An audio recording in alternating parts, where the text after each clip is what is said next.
really thankful for all of you for being here at the virtual convention. You're in the digital room today, and we are so excited to bring you a fantastic panel with some amazing partners talking about how to level up on social media. I'm going to introduce them one by one. They're super fantastic people. Please make a massive round of applause for Sarah Brasher, Nina Ritchie, Carly Young, and Stevie McGuigan. Thank you so much. Why don't we jump into each one of you one at a time? Sarah, why don't you introduce yourself and just tell us a short amount about your story, please? Hi, my name's Sarah. I'm 36 years old. I've been in the business now for 4 years. I actually do this alongside being a full-time accountant, and I've got a 2-year-old daughter called Isla. That's amazing. Nina, would love to hear some of your story, please. Hi, I'm Nina. I'm 23. I'm SSC in the business. I've been doing it for about 3 years now, and I'm full-time in the business, and I've recently moved to Spain. That's fantastic. Carly, would love to hear about your amazing journey as well, please. Hey, I'm Carly. I've been in the business for 4 years now. I work it full-time around my 3 little girls, and I'm QMD. Last but by no means least, Stevie, why don't you give us a bit of background about yourself, please? Hey guys, so my name's Steve McGuigan. I'm 30 years old. I am a man. I'm also a national marketing director with the Juice Plus business, and I've been doing this for around 6 years now. So I come from a background of many jobs, a jack of all trades, working in bars, knocking doors, and hospitality. And this business has completely changed my life for the better because I get to say yes.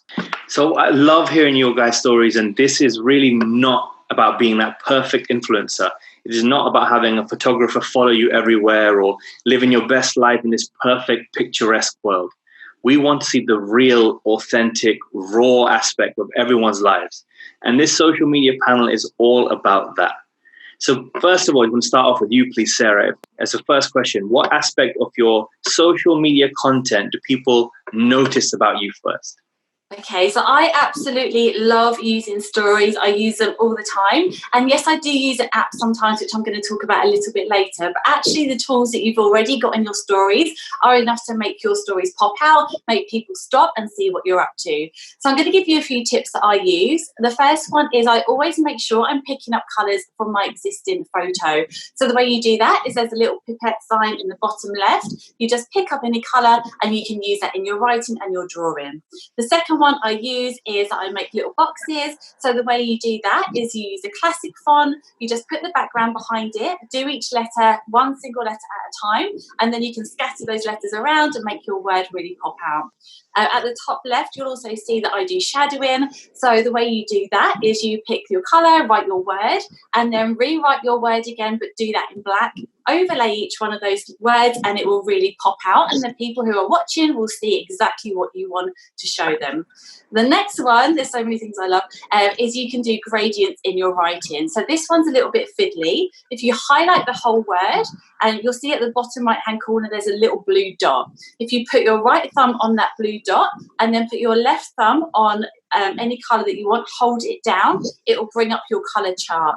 You need to drag both of your thumbs along. This is where it gets a bit fiddly, and it should change your colours so you can make rainbows. You can do the same colour but different shades, and again that will really pop out. And the last one you can use is there is a new drawing tool which is a game changer, and you can actually draw arrows. So I used to be really fiddly with drawing arrows. I can never get the arrows quite right, and now your stories have given you the tool to be able to do that. That is an absolute game changer. The way you make your stories pop is incredible. Next up, Nina, same question. What aspect visually of your content do people notice the most on your social media? So I aim to get my personality across along all of my social media platforms, whether it's Facebook, Instagram, TikTok. And the best way to do that is by using video content. Obviously, pictures are great, but on video, you can't help but show your personality. And that's what I like to do.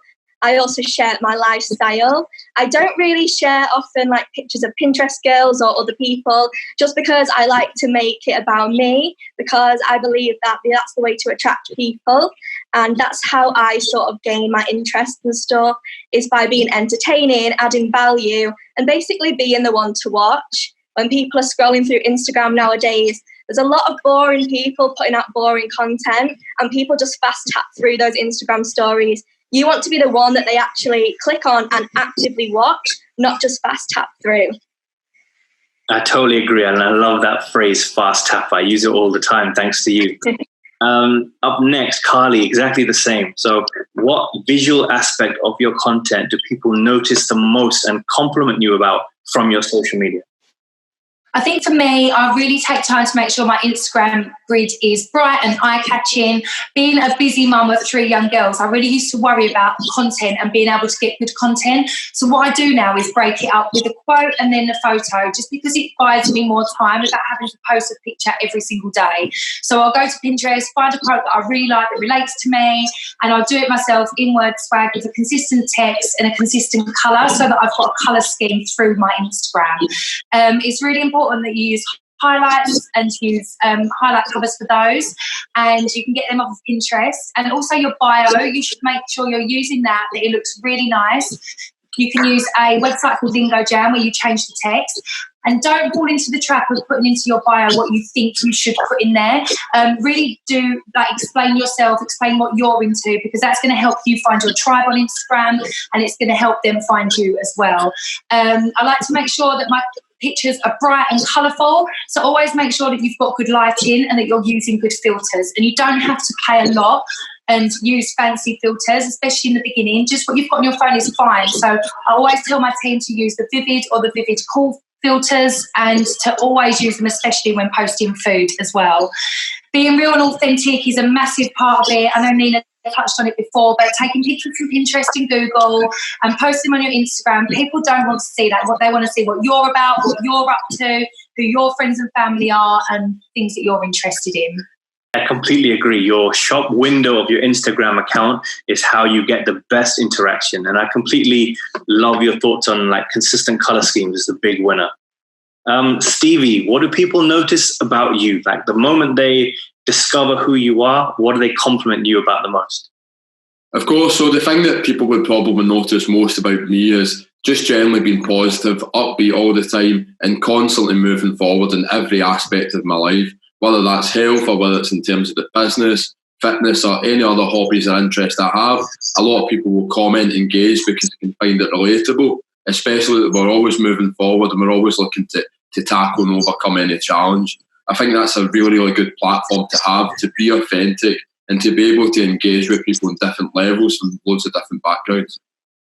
Completely. I think when you show your real self and not a fake portrayal of what you're trying to be and represent, you really connect with people a lot deeper.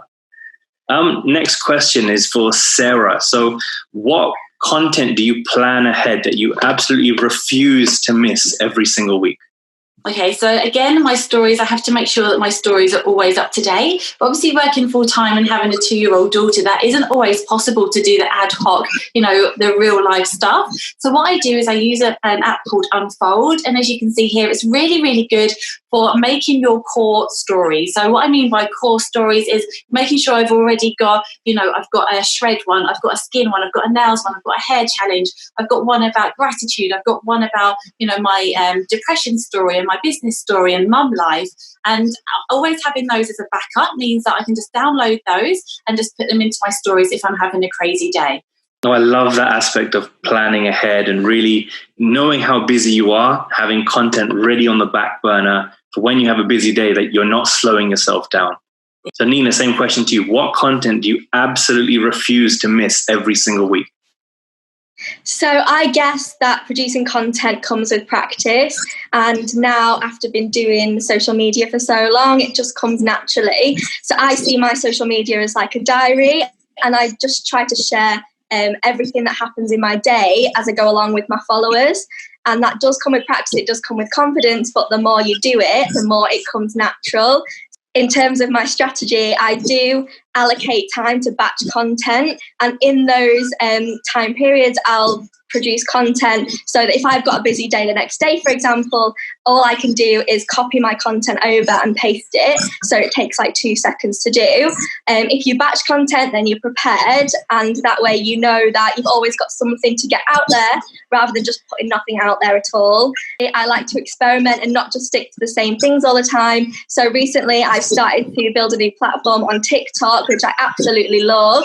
Instagram and Facebook are becoming super saturated right now, so I think having a new platform to try out is a really good idea. No, I completely agree about batch creation. So just like Sarah, knowing that you don't have time as an excuse, you can always put out new material every single day. Carly, I'd love to jump to you next. What content do you absolutely refuse to miss every single week? For us, batch content is really important, and it's quite sad, but we tend to do it on a Saturday night, start about 10 or 11 and go through to the early hours. So we do our mojos, our unfolds, and the quotes that I was talking about. We do that for the rest of the week. I do that with some of the girls on my team. Content days are really important to me. So I try and meet up with my team once a month at least in a nice cafe somewhere where they do on-plan food, so we can get some really good content together with the food. And it's just nice to all meet up as well. So before now, we've gone into London before, had a complete content afternoon in one cafe, and got loads of stuff for like our social media. So we're using so many different ways as well.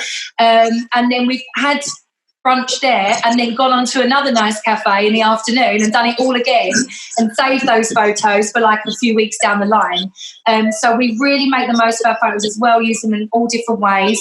And content days just for yourself as well. So being a mum of 3 young girls, trust me, I do not look kind of Instagrammable every day. So the days that I have got my hair washed and a little bit of makeup on, I will use that day to try different outfits, different hairstyles, and get different like pictures with products and for business as well. I completely agree. So there's more than just a picture of the food. There's selfies, there's boomerangs, there's stories, and there's so much you can create on a content day. Again, Stevie, just want to jump to you, please. So what Facebook Live, because I know you're Mr. Facebook Live, that you refuse to miss every single week? So I think it's very, very important to stay in the loop, so to speak, to constantly be around the fire. And that comes from engaging with a lot of people and finding out how your audience are moving, how your audience are changing, and how you can obviously adapt to them. So like the girls have said before, batch creating content is so, so important, and maximising every single piece of content that you can use at a later date, mainly so that it can become relatable to the end user and the people that are looking after us. So whether that's food for recipes, taking pictures and videos of exercising, new clothes, being out shopping, all the things you might do around the home that could be current. So, that could be cleaning the house, it could be making shakes and smoothies, it could be taking the products, it could be showcasing that you're building an online business. And this is very, very important to people. And you have to maximise that time frame when you have the time to actually record this content so you can release that at a later date. And like the girl said as well, making sure it's bright and colourful and of course relatable to other people is the most important thing that gives me the platform to perform and do Facebook Lives quite successfully. If you're already armed and prepared and you know what sort of stuff people will not only talk about but engage with, then it helps any Facebook Live or Instagram story or anything you can upload in video content. That's wonderful. Obviously, just finding the key moments in your day to make boring life look interesting. Like cleaning the house isn't always fun and exciting, but you can make it that way when you run your own business. Jumping back to Sarah, if we can, how do you use your posts and your stories to funnel leads and DMs through your content? Okay, so you guys really do something quite similar to me. I use a lot of polls. Everything that I do is trying to be interactive with the audience. I don't want to be posting just for me, because actually you want to be that person who someone feels they can connect with you. So when I do my polls, it's not necessarily just, do you want to, shred, yes or no? Do you want to get better skin? I go deeper than that. Like if I'm having a bad day with Ida as a parent, I'll do a poll like, can anyone relate to this? And I'll do my face like, oh, help. And there'll be more people who will engage with that because they'll think, do you know what, I'm having a bad day as well. And they're more likely to kind of vote on that. And then I'll use that to really connect with them in a really natural and nice way. So I'll go then and message them and say, oh my God, I'm so sorry you've had a bad day as well. Like, how's your day been? Tell me about it. What's little, I don't know, Bertie been up to? And just really connecting with them on that level. Unless they have actually specifically voted on a poll that is product or business related, I will not cold message them. So I really just use stories to be that person, to be that voice, especially with depression and mental health, which was part of my journey as well. I'll do polls on that and I'll do really engaging things, especially at this time that we're going through at the minute. People want to be able to reach out and they might not have necessarily done that on a shred or a skin poll. That's so key. I think using your stories to advise what type of new content you want to create. Love that. Thank you, Sarah. So moving to Nina, I think, how do you use your posts and your stories to follow up people in the DMs? Yeah, I'm super glad you put this question on, because people focus so much on what goes on the front cover when really the magic happens in the DMs. I see my social media as like a magnet to attract as many people as possible to get to build conversations with, and that happens obviously in direct messages.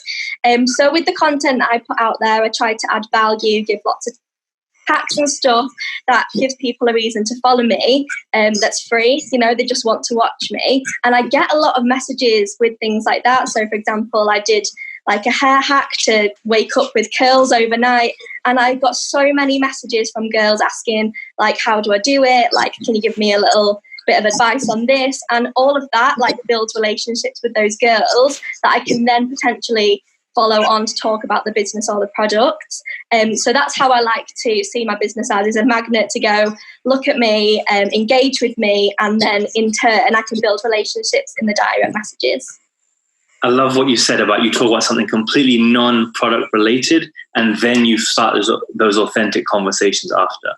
Carly, moving to you next. How do you use posts and stories to generate new discussions in your DMs? Obviously, it's so important to post and do your stories, but you absolutely have to be living in your inbox to build a big business. So for me, I use my stories to watch other people's stories to reply to them, because obviously when you're replying to somebody's story, it goes straight into their inbox.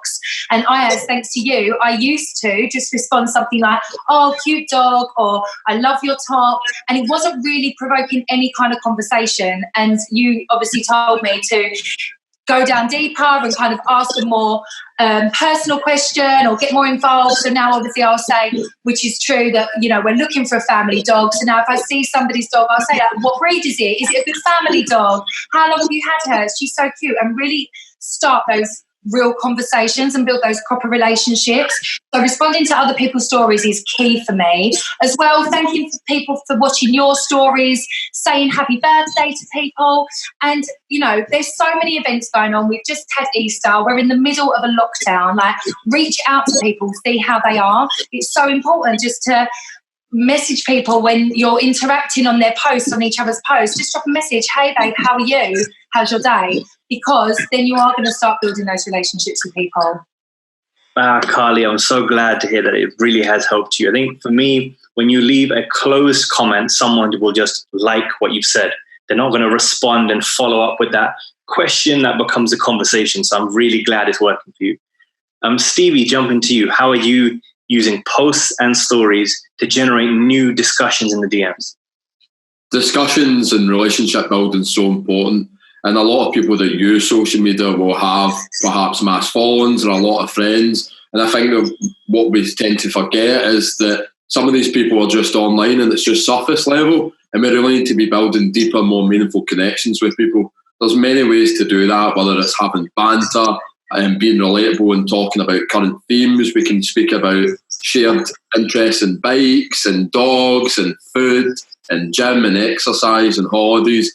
And I think that what the most important thing is to not just show people what we do, but show people who we actually are, you know, and take the discussions offline or online perhaps, and inbox, using other methods like FaceTimes, voice notes, actually building a meaningful relationship with the people that we want to work with and bring on as customers is very, very important. When you make a friend for the first time, you know, you're building that friendship by constant re-engagement again. And so many people that use social media will perhaps make comments or receive comments and they don't think too much into it.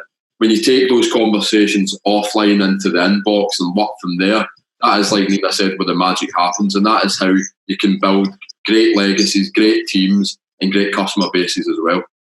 I think you hit the nail on the head there, because so many of your uplines or your leaders might have said slightly non-compliant things like add 200 people a day, message 200 people a day. And we need to change the conversation there to be make friends with 200 people in X amount of time, not specifying how long it takes, but genuinely build these relationships. So as we're getting towards the end, Sarah, I just want to ask you, what was your biggest tip that you applied for anyone listening that doesn't have a consistent posting strategy?